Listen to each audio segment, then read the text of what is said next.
உளுத்தம் பருப்பு, வெங்காயம் தக்காளி சேர்த்து வதக்கிக்கிறேன்.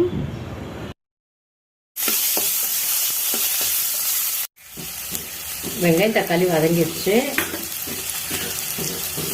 மிளகாத்தூள், மல்லித்தூள், மஞ்சள்தூள் 3 சேர்த்து கலந்துடலாம்.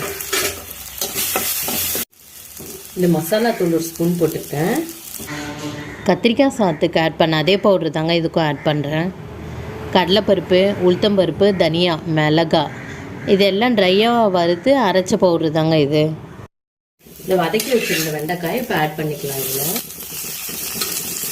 கடலைப்பருப்பு, முந்திரி பருப்பு ஆட் பண்ணிக்கிறேன்.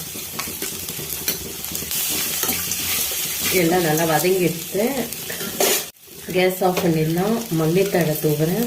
1 கப் ரைஸ் போட்டு கலந்துக்கிறேன். வெண்டைக்காய் சாதம் ரெடி ஆகிடுது.